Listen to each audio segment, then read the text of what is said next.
Hey, what is up guys, Speed here, and today we're going to be following Nikobaby's Phantom Assassin, and I want to look at this game because he went 18-3 against OG, one of the best teams in the world, and this is a game where you look at it at first glance and you say, this is a horrible PA game.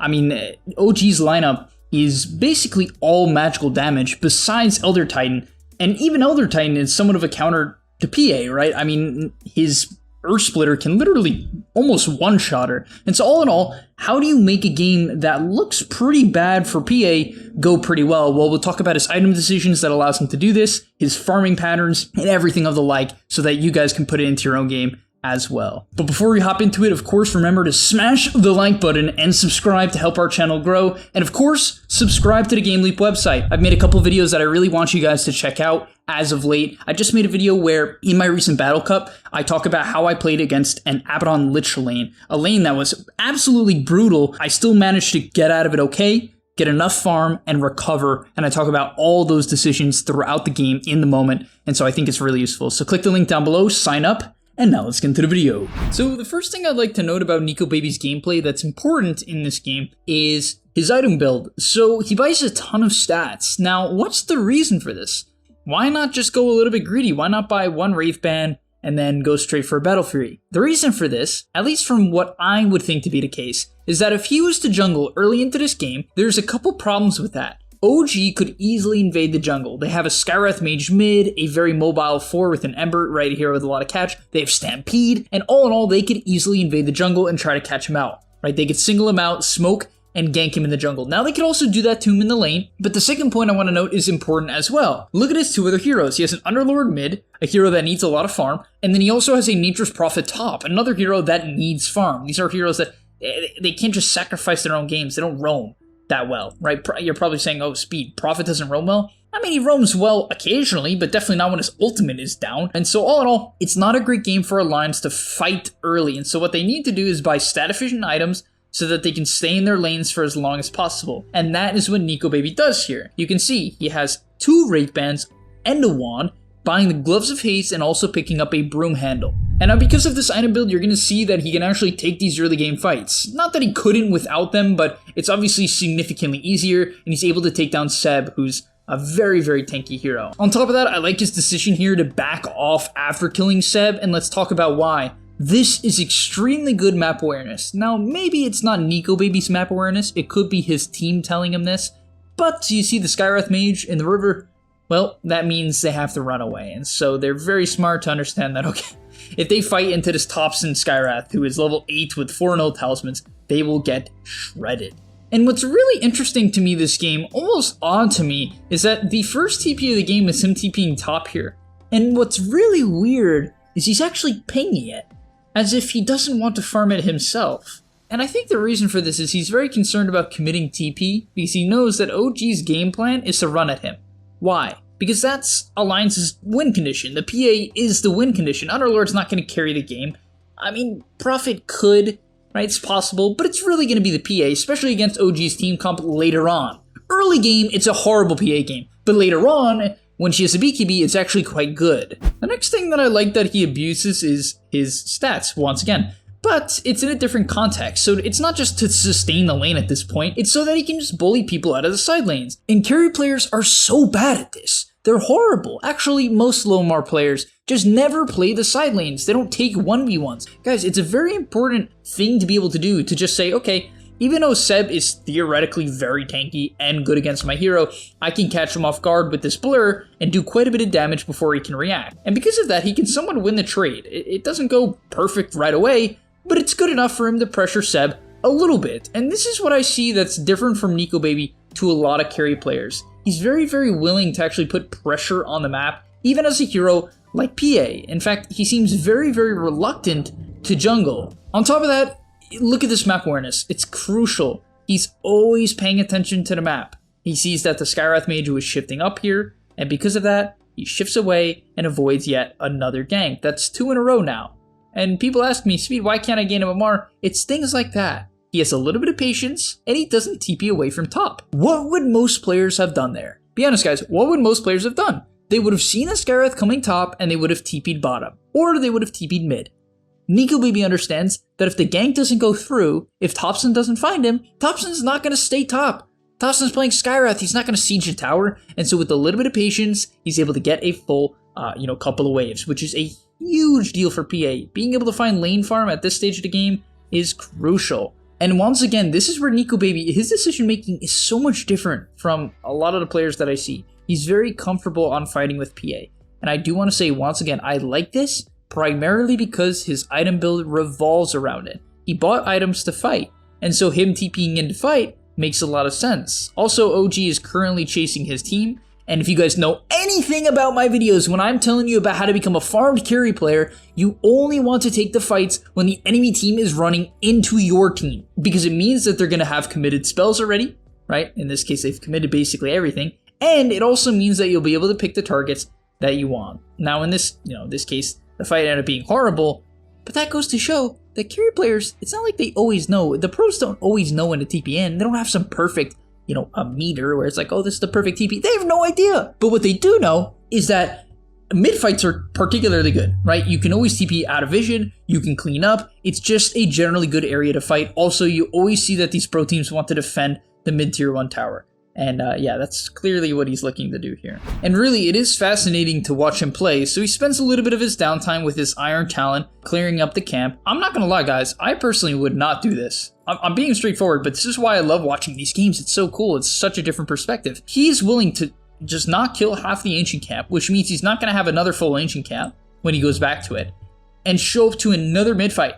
He is so confident in his ability to fight this game that he always shows up mid, right? And once again, this does not work out. Clearly, it does not work out, but he is always looking to help his team. He's a very sacrificial carry player. Not completely, you can see here, anytime the fight ends, he's instantly back to jungling with his broken Iron Talon, but do keep that in mind, guys. If there are fights going around the mid lane, play around the edge.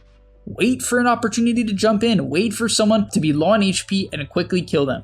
In these cases, there is no one to kill, so he doesn't force it. Another bad habit that a lot of players have, and trust me guys, this is going to remind you of a lot of your games. When people TP into fights, they're convinced they have to do something. No, you don't. It's okay to show up to a fight and have nothing happen. It's not the end of the world. And I think for a lot of players, they would look at this game and they'd say, a 17-minute Battle Fury is kind of late.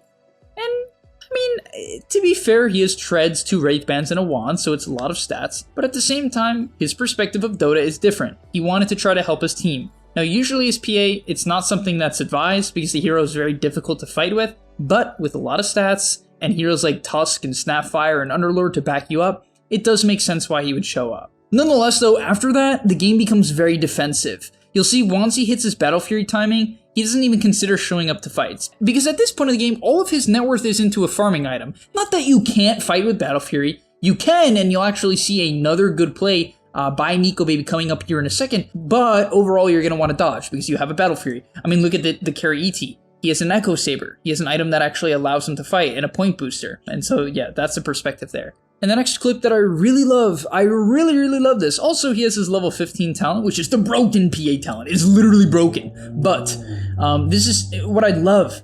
So many carry players have no awareness. And I know this is hard because this clip also involves his offlaner communicating with him, but this is what makes a top tier player. The ability to talk to your teammates. And you might be saying, oh, but Speed, this is a pro game. Yeah, so what? It's just teammates. And yes, they have a lot of practice. I get it. Okay, I get it. But in your pubs, you can talk to your teammates and get them to do things. It works. You just have to try and be a good person. Yeah, because of that, he's able to get a nice little jump onto the Ember and a quick kill. It's actually a big kill because he was on a streak, so there's a lot of gold. And so all in all, I love that the only engagement he was willing to take when he hit his Battle Fury timing was, and I really want this to be clear, was pickoffs, right? That pickoff in particular. He did get caught out once before that, but it's not because he was trying to fight. He rather just got put in a bad situation. But all in all, now that he has his BKB, you'll see that his entire playstyle changes. And this shows a top tier player able to consistently dodge ganks, shows up to fights because he bought stats. Then when he gets his Battle Fury and understands that the enemy team has multiple Blink Daggers and a lot of items that fight him, he dodges because he knows he's weak compared to them. Now when he hits his BKB, he all of a sudden changes the spike once again. And that, as I said before, shows a good carry player. Also, this fight, nice late BKB, right? No need for him to early BKB here. right? It's not like Centaur has some instant hex, and so you never want to early BKB against Centaur. That would be a complete mistake. This next part is very difficult, but I do want to note the importance of this concept in Dota in general, and that's Synergize Jumps. Anytime you synergize your damage in Dota, you do more damage. Period. In the laning stage, if you work with your support, you do more damage. In the mid game, if you work with your support, you do more damage. And that's obviously the case here as they explode No-Tail, which completely prevents OG from fighting and allows them to pick up another kill as well onto the Ember. Another weird part of this game that fascinated me was that he was willing to actually drop an Aquila for an enchanted quiver. So clearly his opinion is that with the enchanted quiver, if you get a good target, you're kind of guaranteed to kill him if you get a crit. It really is an absurd amount of damage. Also, the enchanted quiver works with your dagger, and therefore, to lead a fight, if you don't want to jump in, you can just throw a dagger and it will always deal at least like 500 damage. And you might call this crazy, guys, but yes, he keeps enchanted quiver over Orb of Destruction. You heard that right. Enchanted quiver over Orb of Destruction. Hey, it's his science, I just want to put it on the table. This next fight really shows why Nikobaby is one of the best in the world. His target priority here is the only reason why he's able to win this fight. Well, actually, that's not true. His gameplay for the last 30 minutes being so clean is also a reason why he's able to win this fight, which is something people don't realize. They're like, Speed, I lost my 30-minute fight because I didn't pop my BKB. No, Trevor, you couldn't win the 30-minute fight because you farmed extremely slow, you bought the wrong items, you didn't fight when you should have, and etc, etc, you got picked off 18 times. Okay, but let's look at this fight. So, kiting around the edge does not want to jump a Centaur. Now you might be saying, Speed, but why not? He has a BKB, he can do it. It's because it's just a meh kill, just very meh. Also, it will force his BKB, and once he has no BKB, he's useless, and I mean that, he's completely useless. Also, the next thing I want to note is, why not go on Skywrath? So right here, he has the opportunity, not right here, but in a second, he has the opportunity to go on Skywrath. Why not? Because he's a pro and he knows that the guy has a Ghost Scepter and a Blink Dagger, 2 items.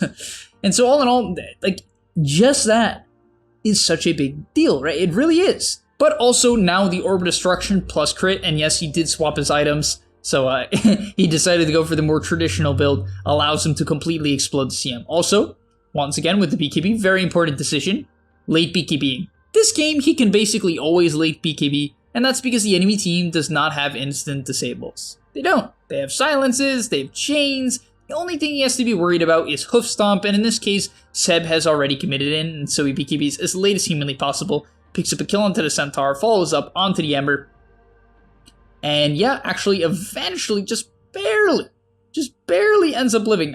Only because, funny enough, because Thompson run out of mana. That was the only reason why he lived. This next play is also a very important thing to learn. It's a great play. Super I'm a March strategy that most players just don't use. And if you're pulling on a team, I can't recommend this enough. They just gotta pick off bottom. OG doesn't want to fight because they had their Centaurs dead. And so what are they going to do? What is OEG going to do? They're gonna go mid or they're gonna go top. That's what else are they gonna do? They could sit in the trees bottom. Yes, that's true. They could, but they're probably gonna go top because it's the furthest away from bottom. It just makes sense. And so what does Alliance do? They expect this. Before it even happens, they're already running all the way top, and lucky them, they're able to find a DD. He pops his blur, right? Pops his blur, and unfortunately, Saksa ends up walking top. And now because of that pickoff, they're able to get Roshan, and you can see why it's so important to make smoke plays like that. One pickoff all of a sudden transitions into an Aegis, which now can basically transition into the game for Alliance, as Nikobaby can play like an absolute psycho and be okay with it.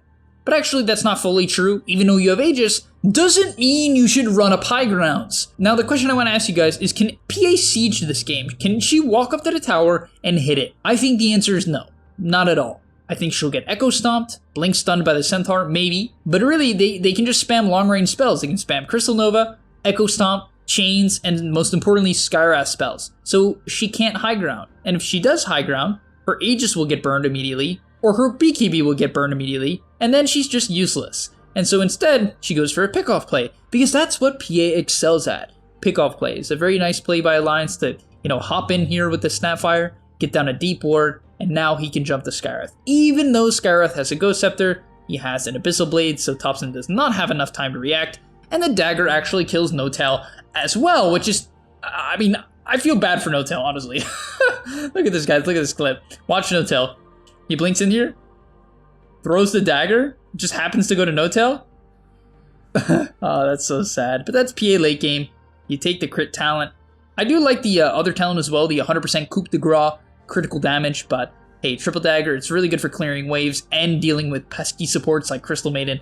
And so yeah, another late BKB from Nikobaby. In this case, Min one actually beat him up. This ET carry is scary. Wow, that rhymed. But I actually do think it's good. And finally, to end off the video, I love his decision making here, going in as late as possible, because he understands that the only way he loses this fight is if he does not kite out mid one's BKB. And so instead of jumping in here when it seems theoretically good, right? It's like, oh, it's a 4v1 at this point, basically. He waits it out because he knows he might get echo stomped and clubbed down by mid one. So with a little bit of patience, he waits out the BKB, waits out the echo stomp, and cleans him up. Now Seb jumps in as well to try to help, but he died too quick because the Elder Titan had no BKB. And so yeah, thank you guys for watching. I hope you enjoyed, and I hope this gives you some perspective on why he gets so far in this game. It's largely about his item decisions, but mostly the biggest thing to note is that he was able to avoid gank after gank after gank.